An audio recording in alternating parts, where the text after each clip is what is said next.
जय श्रीमन नारायण मित्रों, आज के इस वीडियो में हम श्री विष्णु पुराण के 5वें अंश के 4थे अध्याय और 5वें अध्याय का श्रवण करेंगे।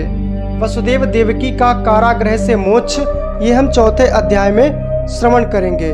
श्री पाराशर जी बोले, तब कंस ने खिन्न चित्त से प्रलंब और केसी आदि समस्त मुख्य मुख्य असुरों को बुलाकर कहा। कंस बोला, हे प्रलंब, हे महाबाहो, केशिन, हे धेनुक, हे पूते तथा हे अरिष्ट आदि अन्य असुरगण, मेरा वचन सुनो।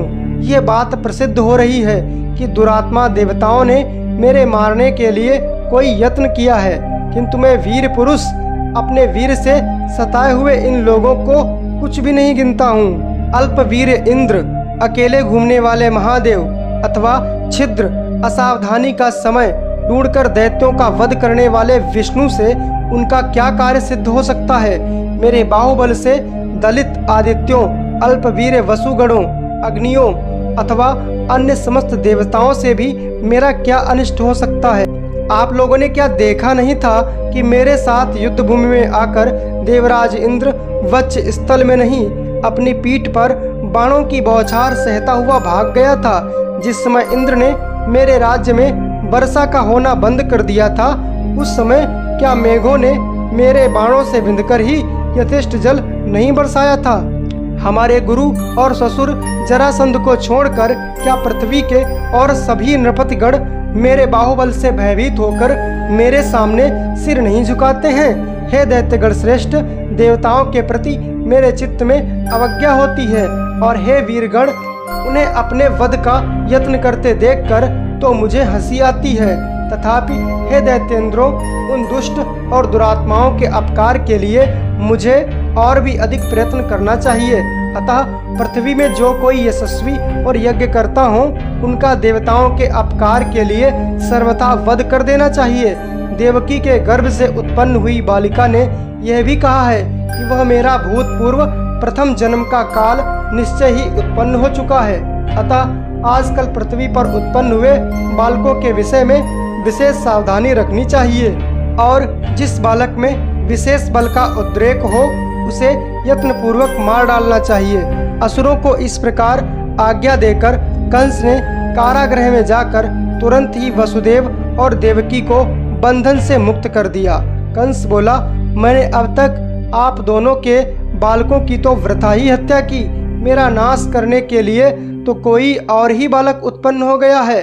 परंतु आप लोग इसका कुछ दुख न माने, क्योंकि उन बालकों की होनहार ऐसी ही थी। आप लोगों के प्रारब्ध दोष से ही उन बालकों को अपने जीवन से हाथ धोना पड़ा है। श्री पाराशर जी बोले, हे दुष्श्रेष्ठ, उन्हें इस प्रकार ढांढस बंधाकर और बंधन से मुक्त कर कर कंस ने शंकित चित्त से अपने अंतःपुर में प्रवेश किया। इस प्रकार श्री विष्णु पुराण के 5वें अंश में 4था अध्याय पूर्ण हुआ।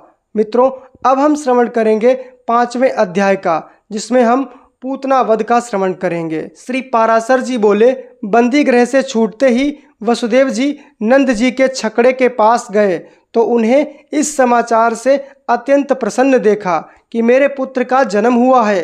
तब वसुदेव जी ने भी उनसे आदरपूर्वक कहा, अब वृद्धावस्था में भी आपने पुत्र का मुंह देख लिया, ये बड़े ही सौभाग्य की बात है। आप लोग जिस लिए यहाँ आए थे वो राजा का सारा वार्षिक कर दे ही चुके हैं। यहाँ धनवान पुरुषों को और अधिक नहीं ठहरना चाहिए। आप लोग जिस लिए यहाँ आए थे वह कार्य पूरा हो चुका है।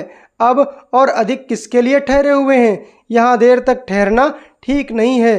अतः हे नंद जी, आप लोग शीघ्र ही अपने गोकुल को जाइए। वहाँ पर रोहिणी से उत्पन्न हुआ जो मेरा पुत्र है, उसकी भी आप उसी तरह रक्षा कीजिएगा जैसे अपने इस बालक की। वसुदेव के ऐसा कहने पर नंद आदि महाबलवान गोपगढ़ छकड़ों में रख कर लाए हुए भांडों से कर चुकाकर चले गए। उनके गोकुल में रहते समय बाल घातनी पूतना ने रात्रि के समय सोए हुए कृष्ण को गोद में लेकर उसके मुंह में अपना स्तन दे दिया।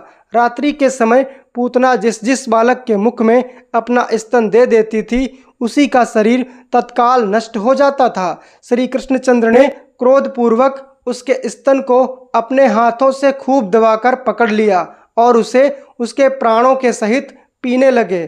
तब स्नायु बंधनों के शिथिल हो जाने से पूतना घोर शब्द करती हुई मरते समय महाभयंकर रूप धारण करके पृथ्वी पर गिर पड़ी। उसके घोर नाद को सुनकर भयभीत हुए ब्रजवासीगण जाग उठे और देखा कि कृष्ण पूतना की गोद में है और वह मारी गई है।